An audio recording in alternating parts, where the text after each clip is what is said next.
distintos o en las retransmisiones diferidas, han devorado y devoran los parlamentos y los contrapareceres de los concurrentes. Han sido ustedes los que componen esta asistencia interesada, entusiasta y discutidora, los que se preocupan del modo que demuestran por los problemas que de la lengua y su uso se derivan, ustedes quienes constituyen el alma de este Congreso. Al lado, como acicates, como argumentadores, los conferenciantes, los miembros de las mesas redondas y los panelistas.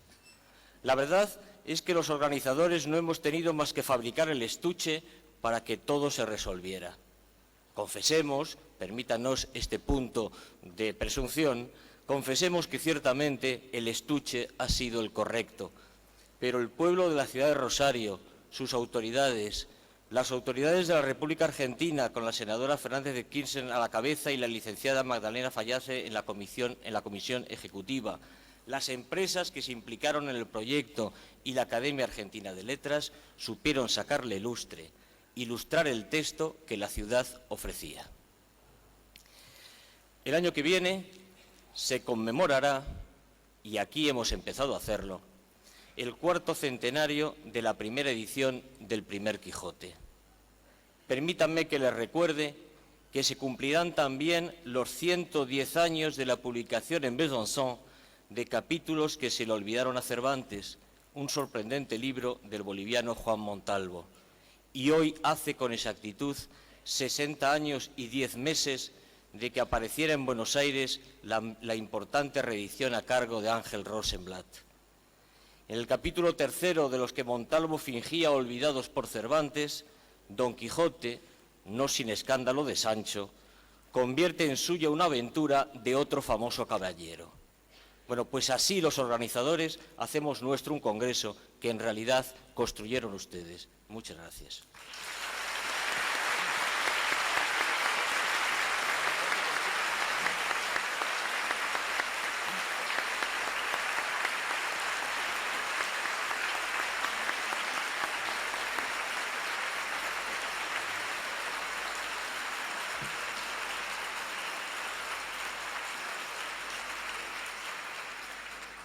El tema del Congreso ha sido identidad lingüística y globalización. Las discusiones han penetrado con avidez, exactitud y perspicacia por los vericuetos de la relación. Absurdo sería que me dedicara a poner en prosa vulgar lo que acertada y artísticamente hicieron los ponentes y con apasionamiento discutió el público a la amplia y hermosa orilla del río Paraná, por el que me gusta imaginarme a tantos escritores que lo navegaron a favor y en contra de la corriente durante siglos, buscando la vida Ramón del Valle Inclán, buscando la muerte Leopoldo Lugones.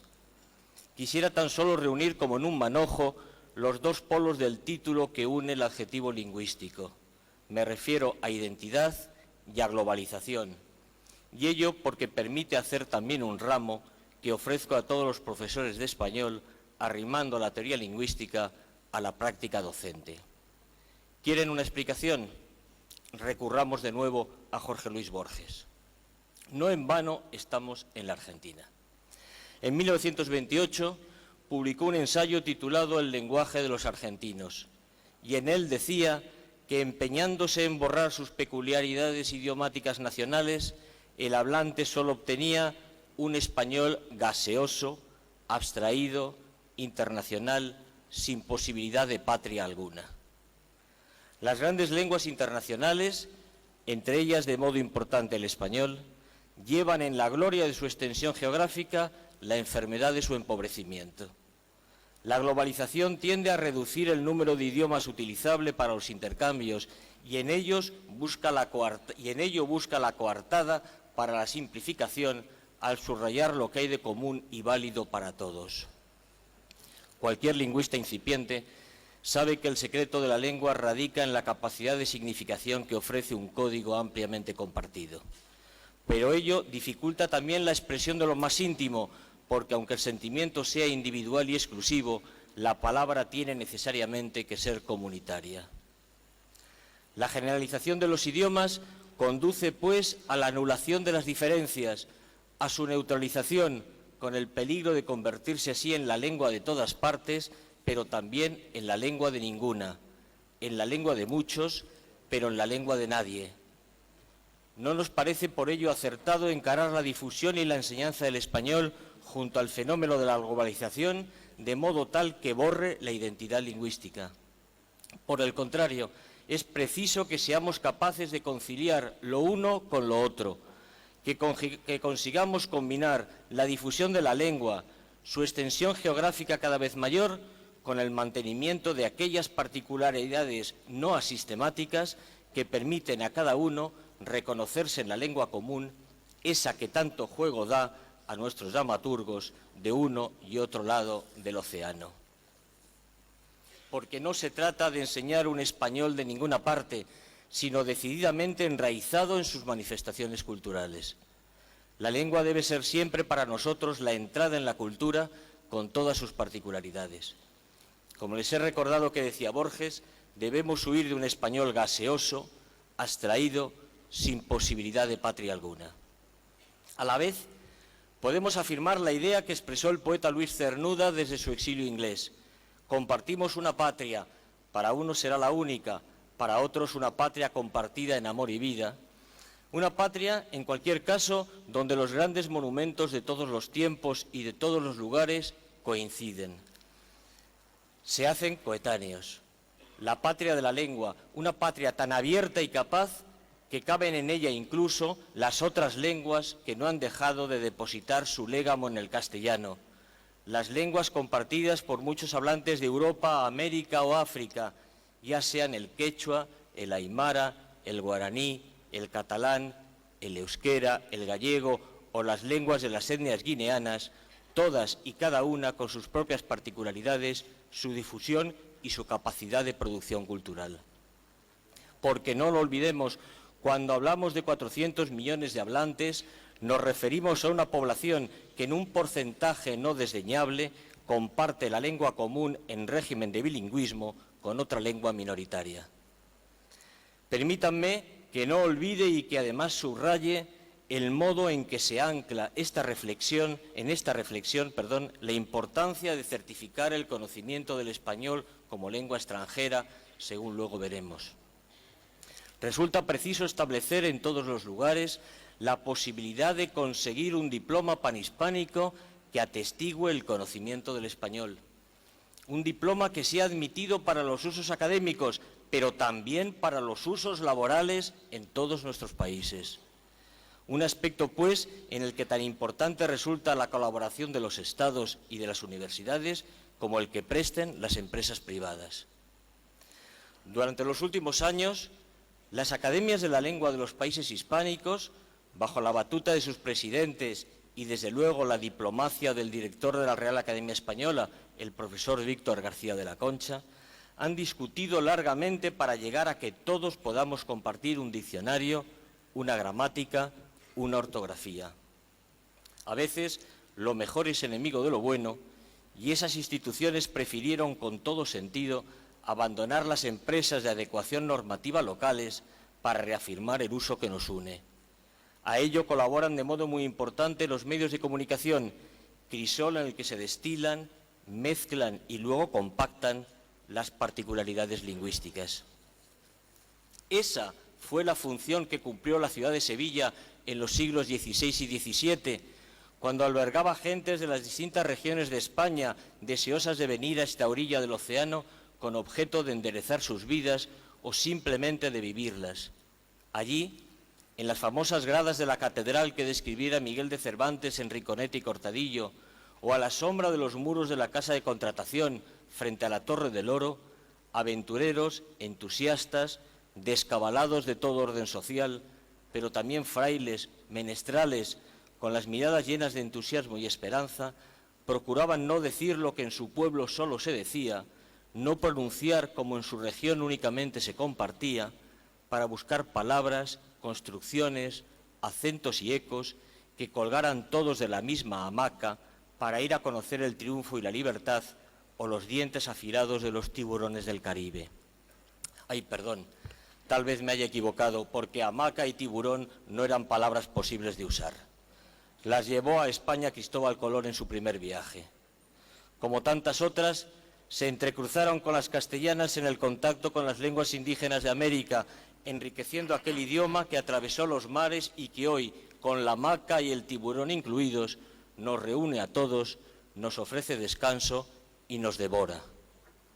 ¿Cómo olvidar, pues, que el castellano que vino desde el siglo XV no es el español que hablamos? Que poseemos una lengua mestiza surgida primero del choque de todas las expresiones lingüísticas españolas antes de embarcar y luego del choque de ese primer mestizaje con las lenguas que se hablaban en América. Se construyó así por todos, por mis padres y mis abuelos y mis bisabuelos y mis tatarabuelos, una lengua internacional maravillosa, pero también se construyó por los padres de todos ustedes y por sus abuelos y por sus bisabuelos y por sus tatarabuelos.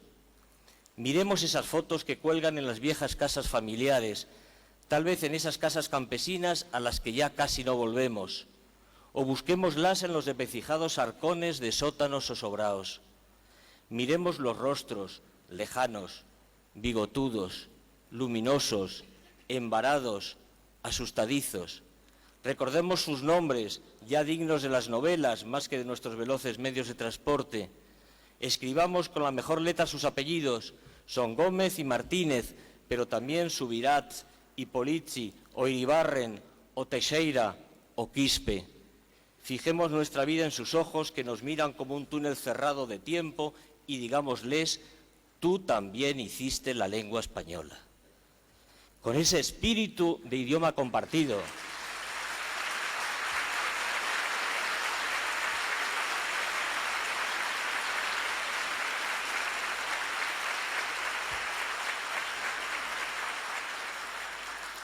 este es un aplauso para los tatarabuelos. Con ese espíritu de idioma compartido y construido por todos desde los propios acentos, ha querido el Instituto Cervantes proponer el Diploma Panhispánico del Español, como repite nuestro director, el doctor César Antonio Molina. Un diploma que certifique lo que ya vivimos todos los días, que puede estudiarse la misma lengua en todos los lugares. Un diploma que así alcance a afirmar ante los demás la importante, esencial y trascendente unidad de nuestra lengua. También eso ya lo saben todos los que han cambiado de residencia para trabajar, los que han marchado a estudiar fuera y, sobre todo, los miles de escritores y de profesionales de los medios de comunicación que se entrecruzan mensajes o que nos entregan cada día nuevas páginas para nuestro solaz y nuestra información. Negarlo sería negar la evidencia. Hemos empezado a celebrar el 4º centenario de la publicación del primer Quijote, de lo que es conocido como primera parte. Dicen los profesores de literatura que ese libro de 1605 buscaba la unidad en la diversidad. Incorporaba numerosas novelillas y poemas que respondían a las pretensiones de la estética de la época.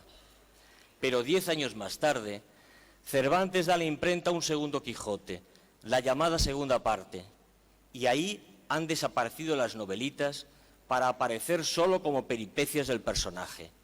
Acudamos de nuevo a los eruditos, nos hablarán de la diversidad en la unidad.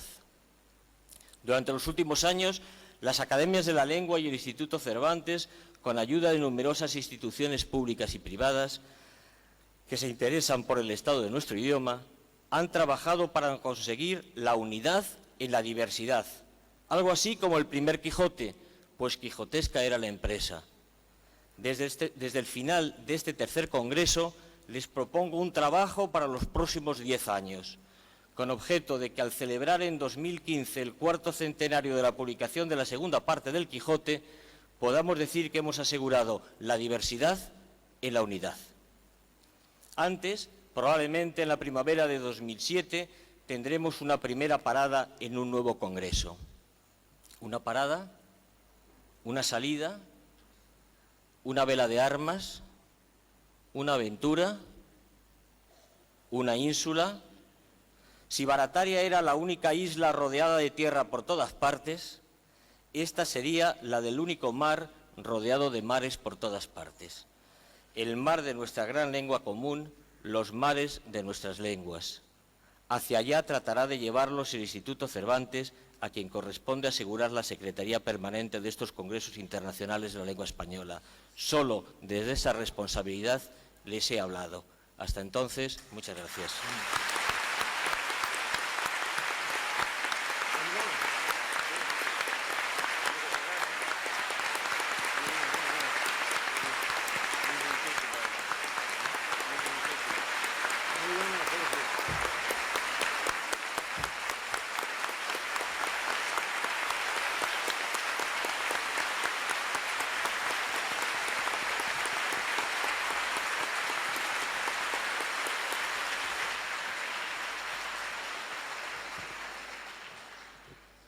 Al agradecer, reiterar mi agradecimiento a los integrantes de la mesa y a ustedes que nos han acompañado, declaro cerrada la sesión de conclusiones. Muchas gracias.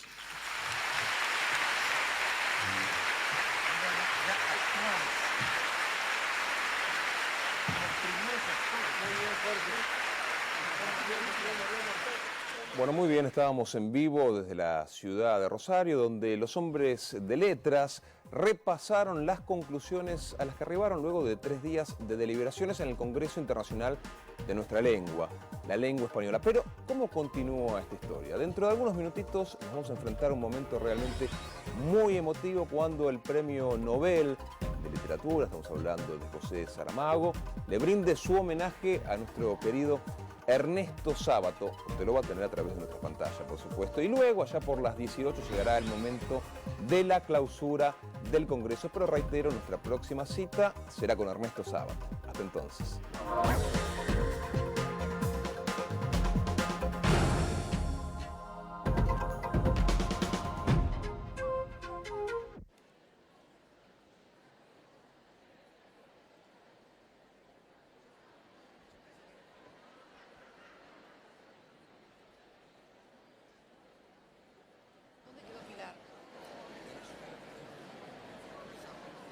Sí, está Pilar ahí al lado de Sábato.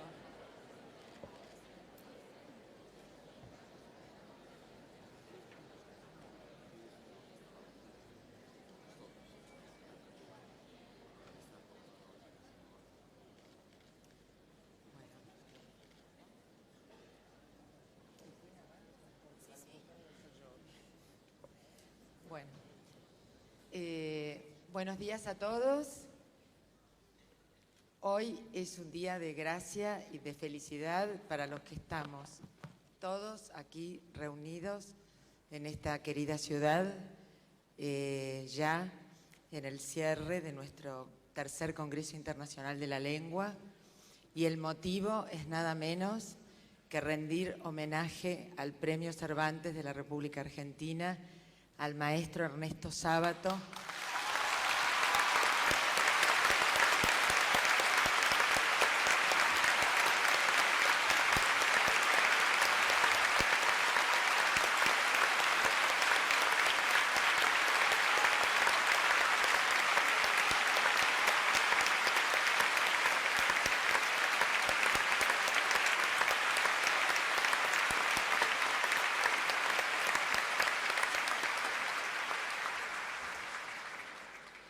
Bueno, no tengo que decir del maestro más que esto es la muestra de lo que lo queremos, y no lo queremos solamente por sus libros, por su excelencia intelectual y su condición militante como intelectual, sino por la ética que ha demostrado a lo largo de nuestra historia argentina, que los que aquí somos argentinos lo sabemos. Simplemente le voy a pasar la palabra al director del Instituto Cervantes, César Antonio Molina. Buenos días, autoridades, señoras y señores.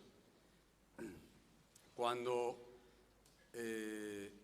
con la Real Academia Española y con las academias de la lengua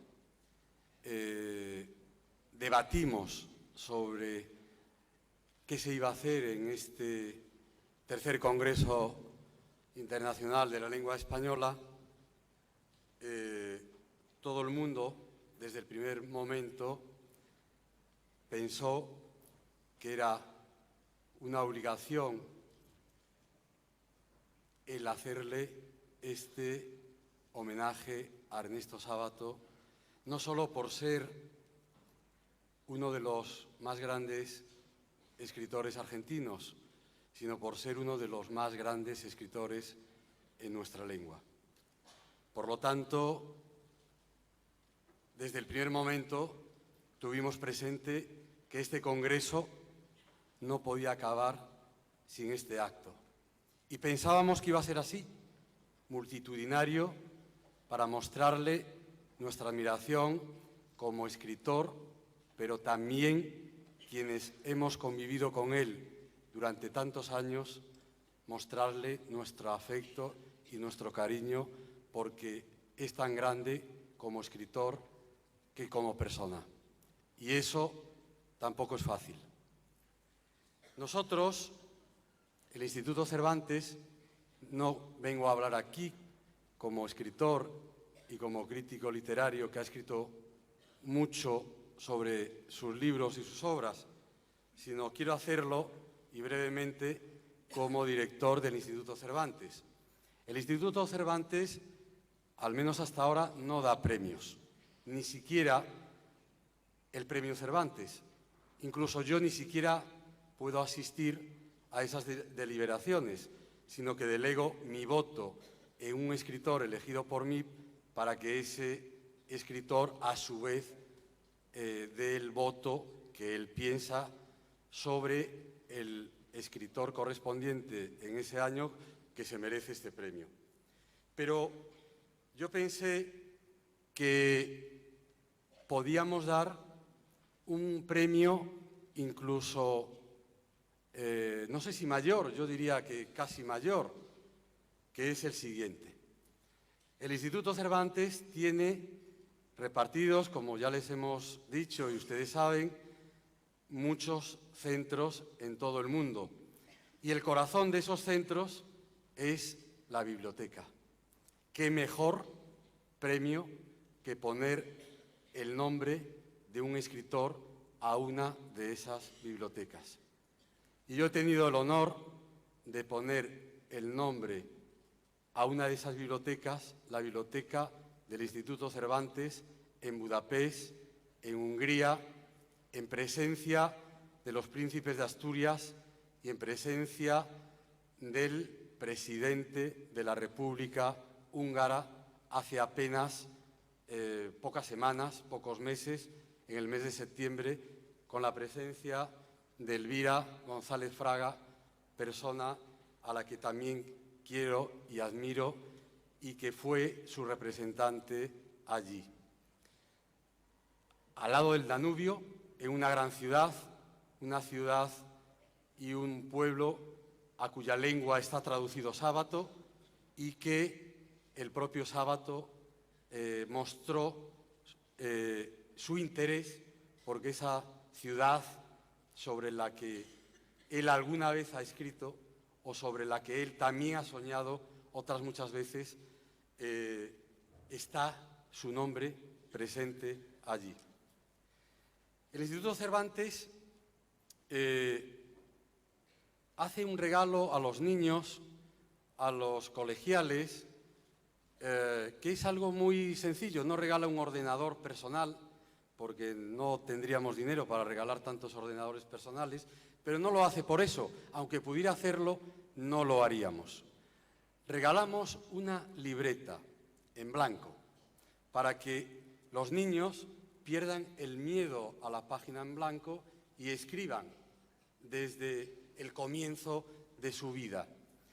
Y ha tenido relativamente éxito esta libreta en blanco que los niños rellenan a lo largo de su curso, a lo largo del tiempo. Toman notas y escriben sus pareceres sobre el mundo. Estas libretas llevan el encabezamiento, el texto, un fragmento de un escritor. Para este congreso hicimos una libreta que lleva un texto de Ernesto Sábato, que es muy breve.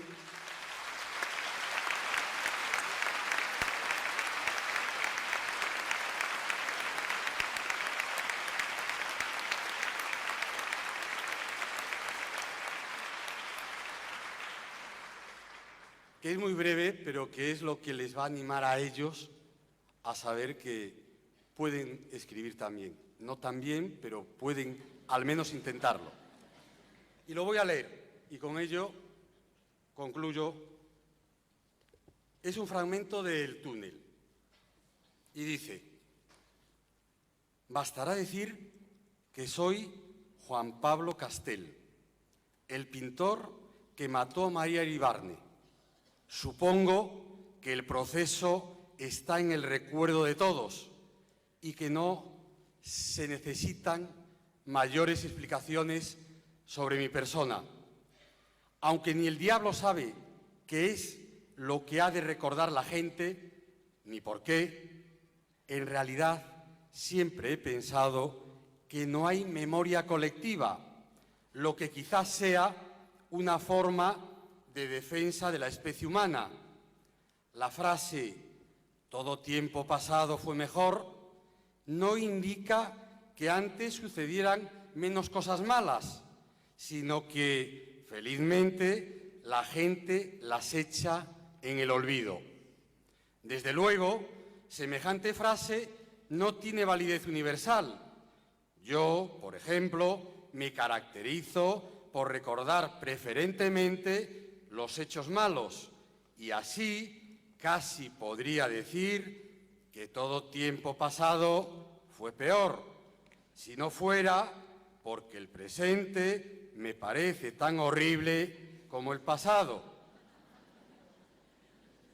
Recuerdo tantas calamidades, tantos rostros cínicos y crueles, tantas malas acciones, que la memoria es para mí como la temerosa luz que alumbra un sórdido museo de la vergüenza. ¿Cuántas veces he quedado aplastado durante horas en un rincón oscuro del taller después de leer una noticia en la sección policial? Pero la verdad es que no siempre lo más vergonzoso de la raza humana aparece allí. Hasta cierto punto, los criminales son gente más limpia, más inofensiva. Esta afirmación no la hago porque yo mismo haya matado a un ser humano. Es una honesta y profunda convicción. ¿Un individuo es pernicioso? Pues se lo liquida y se acabó. Eso es lo que yo llamo una buena acción. Piensen cuánto peor es para la sociedad que ese individuo siga destilando su veneno y que en vez de eliminarlo se quiera contrarrestar su acción recurriendo a anónimos, maledicencia y otras bajezas semejantes. En lo que a mí se refiere, debo confesar que ahora lamento no haber aprovechado mejor el tiempo de mi libertad liquidando a 6 o 7 tipos que conozco. Muchas gracias.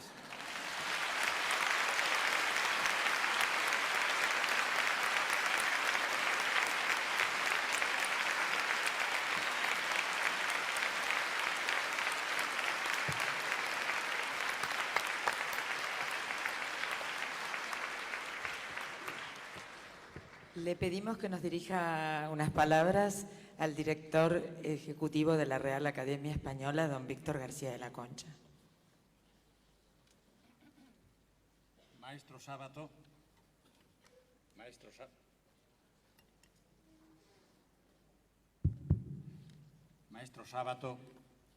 señora senadora Cristina Fernández de Kirchner, querido José Saramago, señor gobernador de Santa Fe, señora subsecretaria de Cultura y presidenta del Comité Ejecutivo, señor intendente de Rosario, querido director del Cervantes.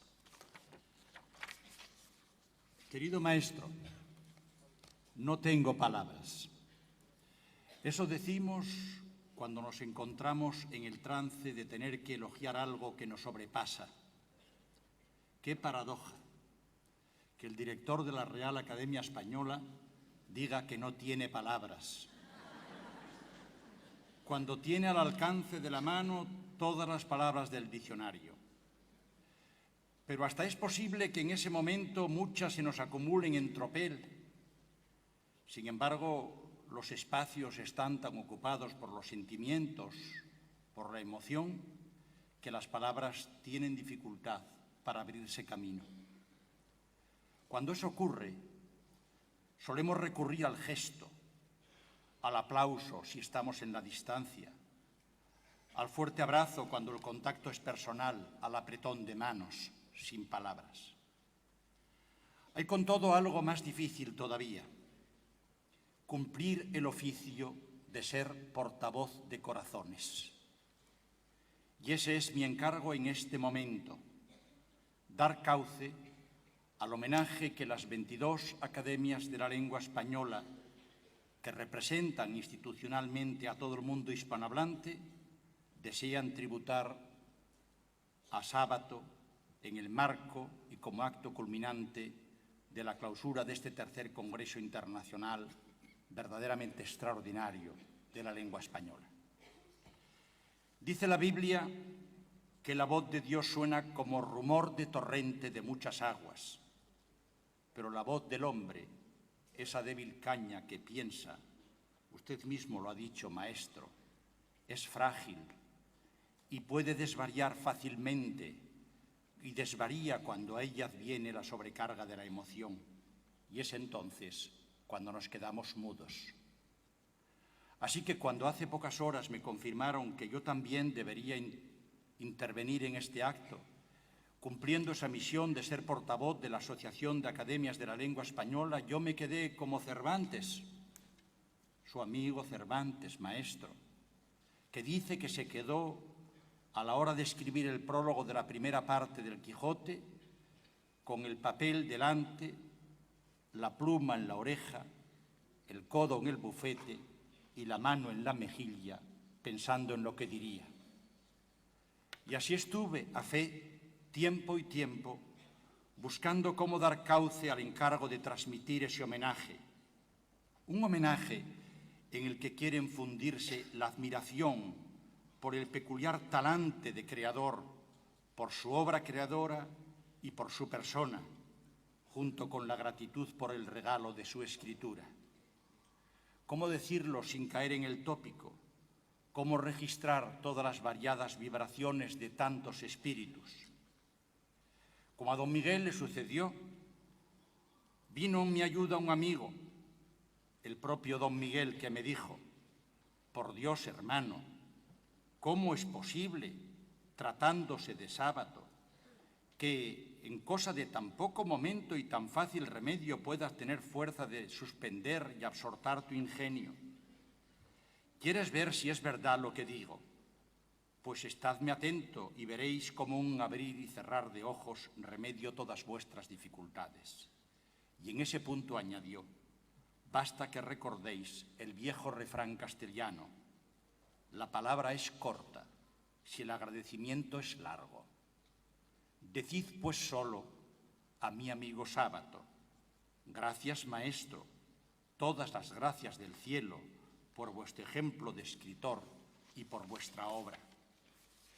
Cayó don Miguel y yo me quedé pensando que eso y la mirada emocionada y el abrazo sería sin duda suficiente, pero continué preguntándome: ¿y cuál es el ejemplo, el modo particular que anima y configura esa obra?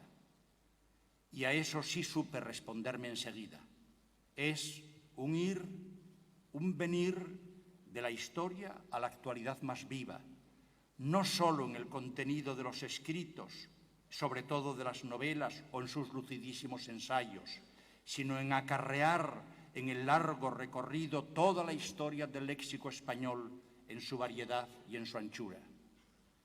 Todas las cosas, también los estados y los imperios, ha escrito Octavio Paz, son hechos verbales. España es un hecho verbal, América es un hecho verbal y un hecho verbal es Argentina. En estos días, desde el discurso de apertura de nuestro rey a la última de las comunicaciones, se ha subrayado el hecho de la variedad y el mestizaje como un valor supremo de identificación y de vitalidad. En la escritura de Ernesto Sábato, basta pensar en Sobereros y tumbas, resuenan los más plurales voces de la naturaleza y la historia de esta tierra.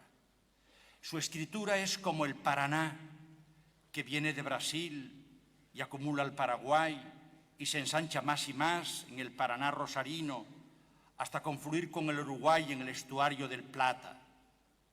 Su escritura es efectivamente como el Paraná, un río que no se sobrepone a la tierra, que con la tierra se marida arrastrando naturaleza e historia hasta llegar a configurar un espejo de plata que nos devuelve a la imagen de lo que somos, con el trasfondo en ecos sucesivos de que somos así porque hemos sido también esto y lo otro y lo demás allá.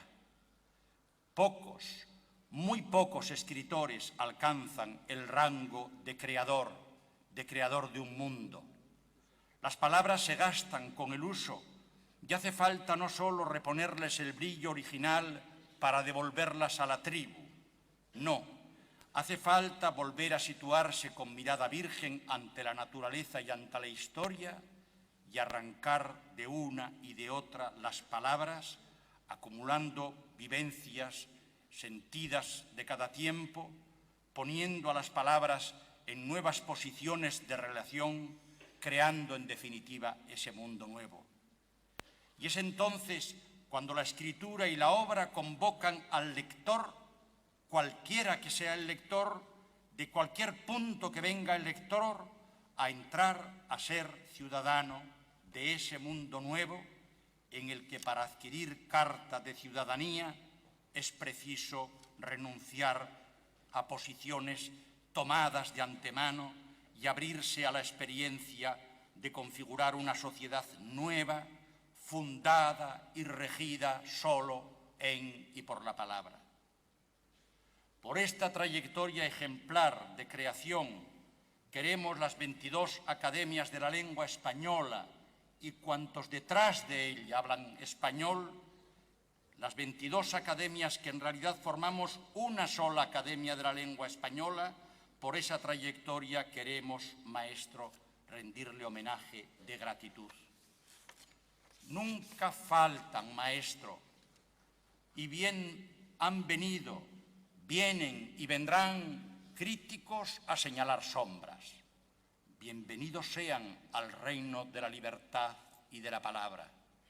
Pero la débil caña que piensa, convertida en pluma por la que ha fluido en la escritura tanta naturaleza y tanta historia de la República Argentina, hasta constituir todo un mundo en el que cabemos todos los hispanohablantes y más allá la humanidad entera, esa pluma se mantiene pese a los años erguida y vigorosa.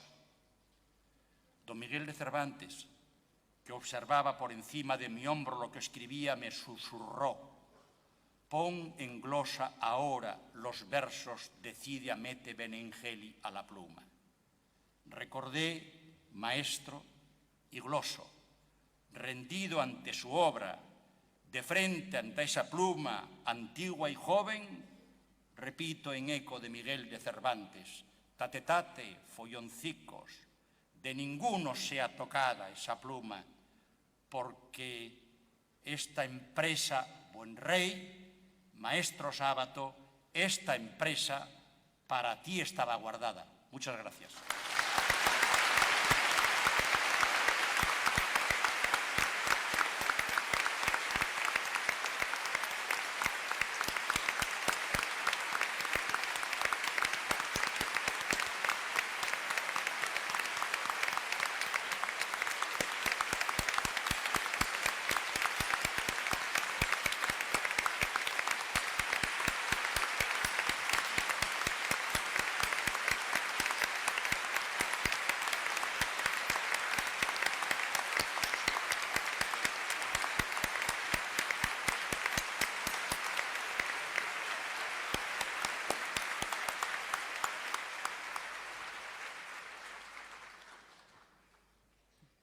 Antes de ceder la palabra, quiero hacerles una confesión como presidenta ejecutiva de este Congreso.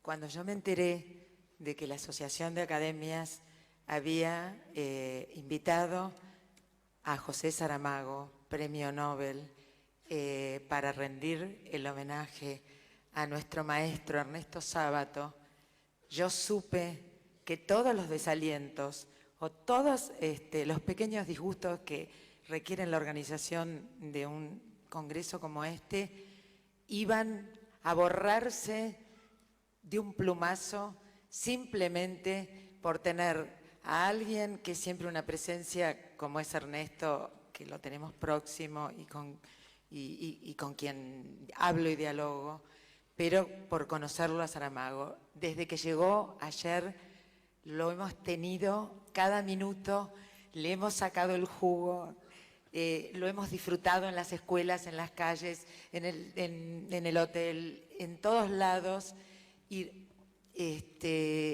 me parece que todo lo que yo había soñado ha sido excedido. Así que, maestro Saramago, con emoción, con alegría, me siento honrada en cederle la palabra porque usted va a hacer el homenaje a Sábato.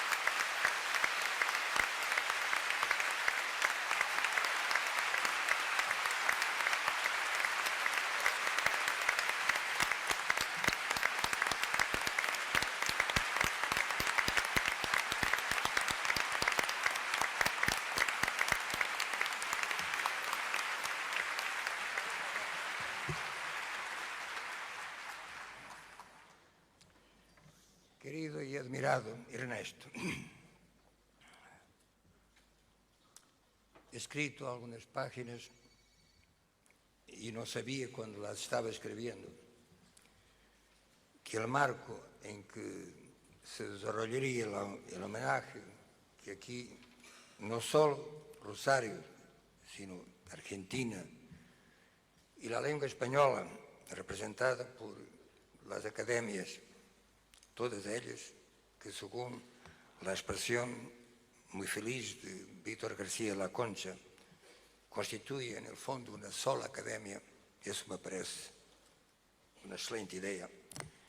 No podía yo imaginar que lo que pasaría aquí sería de tal forma singular que yo creo que jamás se olvidará de la memoria de los rosarinos, de la gente de aquí, lo que ha pasado en estos días.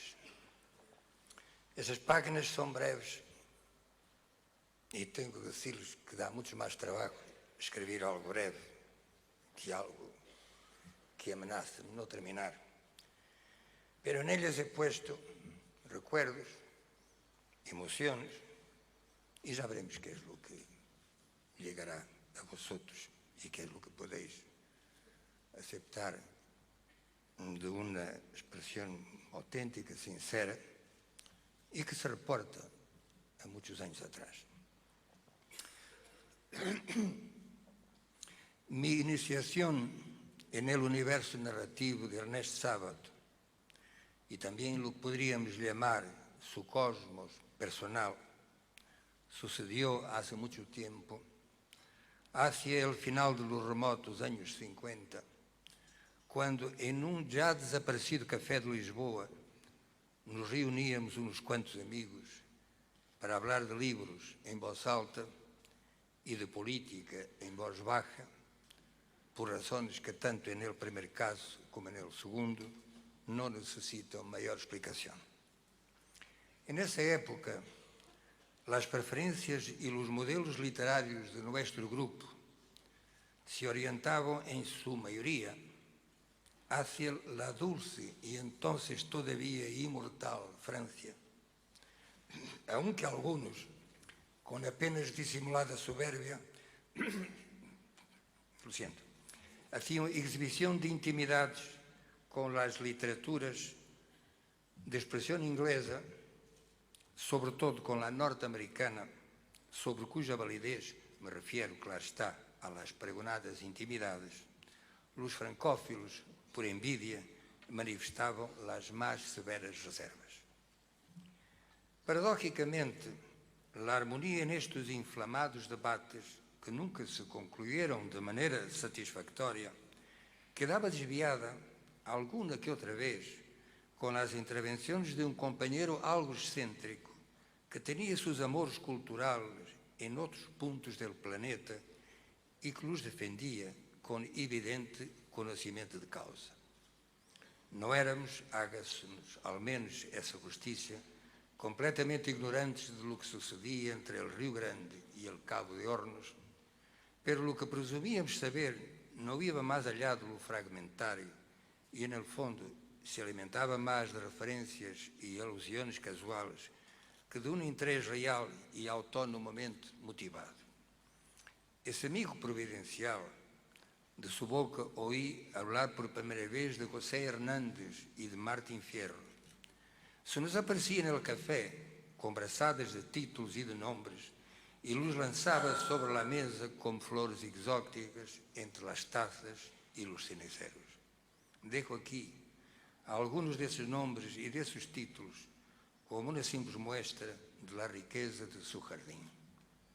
Enrique Larreta e la gloria de Don Ramiro, Ricardo Giraldes e Dom Segundo Sombra, Enrique Amorim e el paisano Aguilar, Miguel Ángel Asturias e el señor presidente, Rómulo Gallegos e Doña Bárbara, José María Arguedas e los ríos profundos, Ciro Alegría y el mundo es ancho y ajeno, Julio Cortázar y Bestiario, Jorge Luis Borges y el Aleph, Adolfo Bioy Casares y la invención de Morel, Carlos Fuentes y la región más transparente.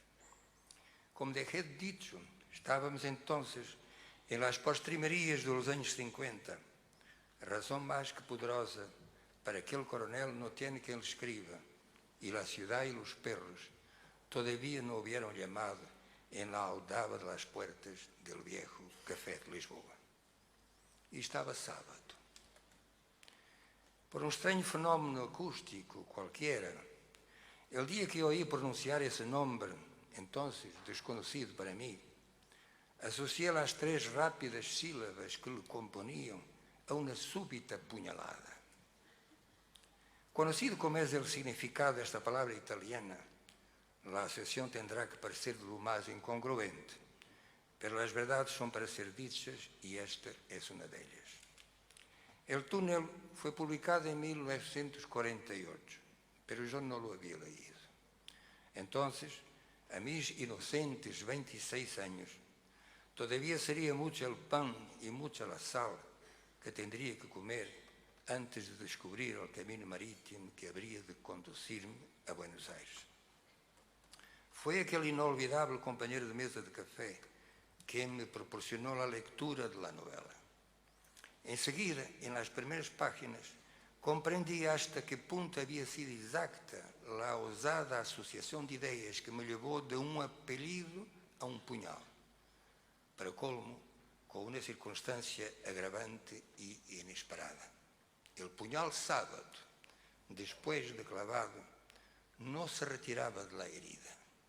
Permanecía allí, moviéndose por sí mismo, despacio, para que la sangre no dejase de correr y la deseada cicatriz no acabara siendo nada más que un sueño imposible.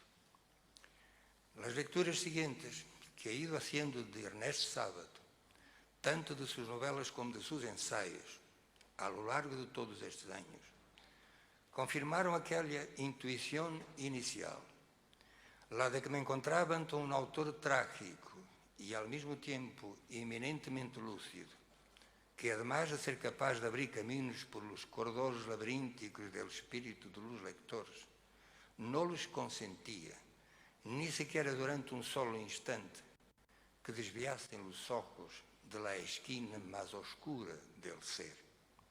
Lectura por eso difícil, tal vez, aunque lectura fascinante entre todas. La amalgama de surrealismo, existencialismo y psicoanálisis, que según las opiniones más acreditadas constituye el soporte doctrinario de las novelas del autor sobre héroes y tumbas, no nos debería hacer olvidar que es proclamado enemigo, entre comillas, de la razón, que se llama Ernesto Sábato, es a la falible y humilde razón humana a la que acabará apelando cuando sus propios ojos, libres de escamas, se enfrentaron con ese otro apocalipsis que fue la sangrienta represión sufrida por el pueblo argentino. Novelas que se refieren a tiempos históricamente determinados y a lugares objetivamente definidos. El túnel, sobre héroes y tumbas, Abaddon el exterminador, no hacen oír solamente el grito de una conciencia afligida por su propia impotencia y la visión profética de una Sibila a quien el futuro aterra.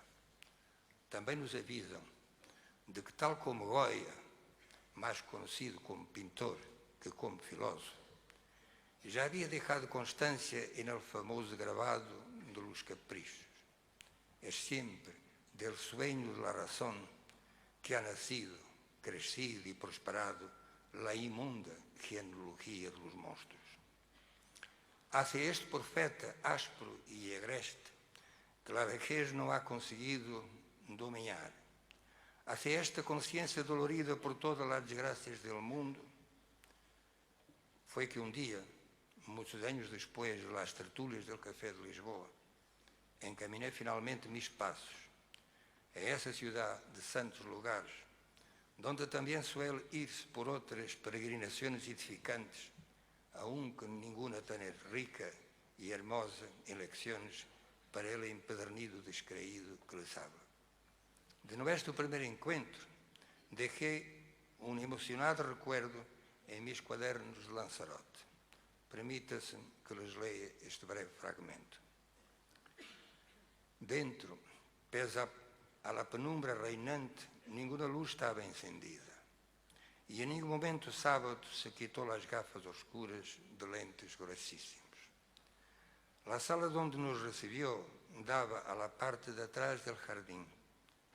La pared divisoria de ese lado, acristalada, apenas dejaba entrar la luz quebrada del rápido atardecer. Ofrecía sábado el ensayo sobre la ceguera. Él quiso saber qué ciegos eran estos míos. Yo le hablé de los suyos. Después hicimos un repaso juntos de algunos de los ciegos más ilustres de la literatura, tanto de personajes como de autores. Y acabamos preguntándonos aquello que muchos han querido saber: si los problemas de visión que uno y otro hemos padecido habrán sido la causa inmediata de nuestras contribuciones de ciegos a los estudios literarios. Estuvimos de acuerdo en que no. Trajeron un café que tomamos en silencio. Después sábado se lanzó, como quien repite un camino ya muchas veces recorrido, a un largo soliloquio que comenzaba por la evocación dolorida de la muerte reciente de un hijo, herida que siempre le estará sangrando. Y luego, como si le fuese imposible escapar de su propio laberinto, transitó por las diversas obsesiones que lo conocemos: la implacable descreencia en la razón, la negación crítica del conocimiento científico, el problema del mal, Dostoevsky, la apología de la obra breve. La sala fue oscureciendo hasta casi no conseguíamos vernos. Sábado no se levantó a encender la luz.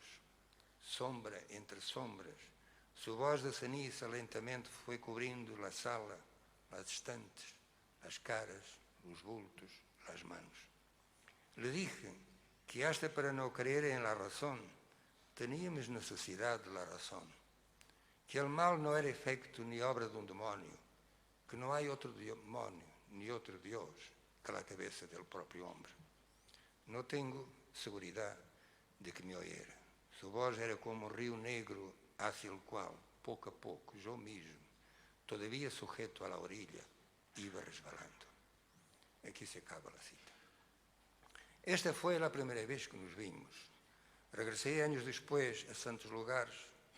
Luego fuimos coincidiendo aquí y allí, en el mundo, en Madrid, en Badajoz, en Lanzarote, cada vez más próximos el uno del otro en la inteligencia y en el corazón. Él, hermano mayor, yo solo un poco más joven. Dos seres que en el exacto momento en que finalmente se encontraron compreenderam que se haviam estado buscando.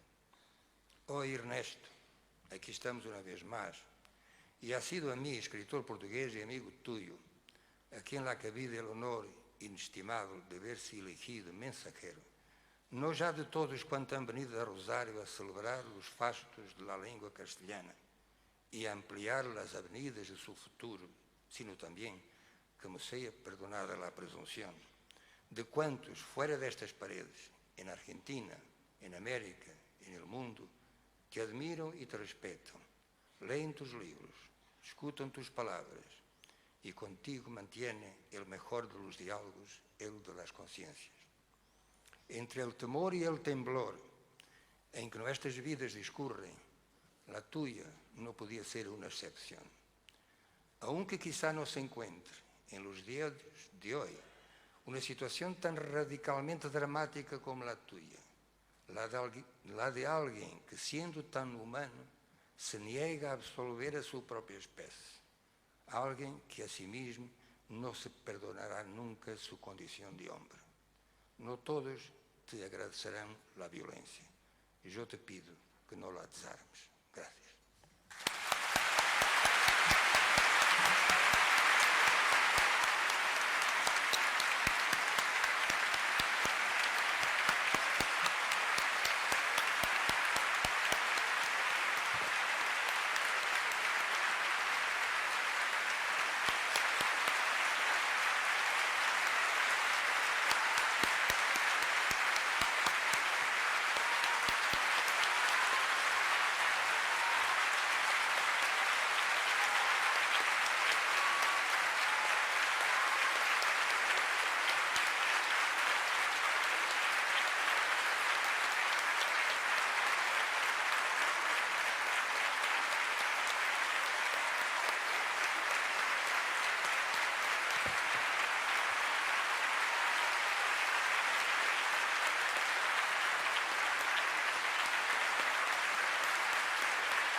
A continuación vamos a escuchar un texto del maestro Sabato. Querido y remoto muchacho, me pedís consejos, pero no te los puedo dar en una simple carta, ni siquiera con las ideas de mis ensayos, que no corresponden tanto a lo que verdaderamente soy, sino a lo que querría ser, si no estuviera encarnado en esta carroña podrida o a punto de podrirse que es mi cuerpo. No te puedo ayudar con esas solas ideas, bamboleantes en el tumulto de mis ficciones, como esas boyas ancladas en la costa, sacudidas por la furia de la tempestad. Más bien, podría ayudarte, quizá lo he hecho, con esa mezcla de ideas, con fantasmas vociferantes o silenciosos que salieron de mi interior en las novelas, que se odian o se aman, se apoyan o se destruyen, apoyándome y destruyéndome a mí mismo. No rehuyo darte la mano que desde tan lejos me pedís, pero lo que puedo decirte en una carta vale muy poco. A veces, menos que lo que podría animarte con una mirada, con un café que tomáramos juntos, con alguna caminata en este laberinto de Buenos Aires. Te desanimás porque no sé quién te dijo, no sé qué, pero ese amigo o conocido, qué palabra más falaz, está demasiado cerca para juzgarte. Se siente inclinado a pensar que porque comes como él es tu igual, o ya que te niega, de alguna manera es superior a vos. Es una tentación comprensible. Si uno come con un hombre que escaló el Himalaya, observando con suficiencia la forma en que toma el cuchillo, uno incurre en la tentación de considerarse su igual o su superior, olvidando, tratando de olvidar, que lo que está en juego para ese juicio es el Himalaya, no la comida. Tendrás infinidad de veces que perdonar ese género de insolencia. La verdadera justicia solo la recibirás de seres excepcionales, dotados de modestia y sensibilidad, de lucidez y generosa comprensión. Cuando aquel resentido de Sainte-Beuve afirmó que jamás ese payaso de Stendhal podría ser una obra maestra, Balzac dijo lo contrario. Pero es natural. Balzac había escrito La comedia humana y ese caballero una novelita cuyo nombre no recuerdo. De Brahms se rieron personas semejantes a Sainte-Beuve.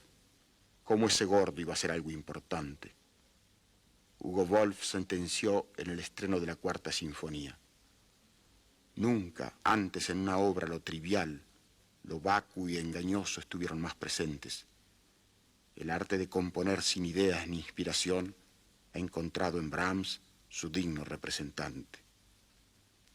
Mientras que Schumann, el maravilloso Schumann, el desdichadísimo Schumann, afirmó que había surgido el músico del siglo.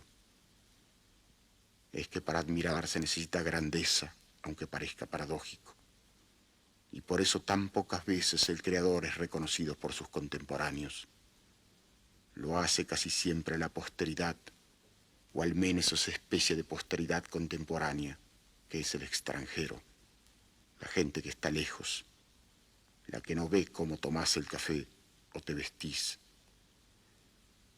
Si eso le pasó a Stendhal y Brahms, ¿cómo podés desanimarte por lo que diga un simple conocido que vive al lado de tu casa? Cuando apareció el primer tomo de Proust, después que Gide tirara los manuscritos al canasto, un cierto Henri Guéon escribió que ese autor se había encarnizado en hacer lo que es propiamente lo contrario de una obra de arte: el inventario de sus sensaciones, el censo de sus conocimientos, en un cuadro sucesivo, jamás de conjunto, nunca entero, de la movilidad de los paisajes y de las almas. Es decir, ese presuntuoso critica casi lo que es la esencia del género proustiano. ¿En qué banco de la justicia universal se pagará a Brahms el dolor que sintió, que inevitablemente hubo de sentir aquella noche en que él mismo tocaba el piano en su primer concierto para piano y orquesta, cuando lo silbaron y le arrojaron basura?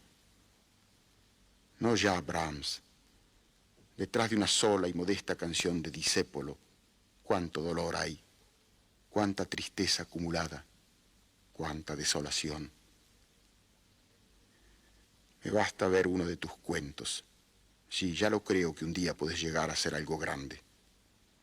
Pero ¿estás dispuesto a sufrir todos esos horrores?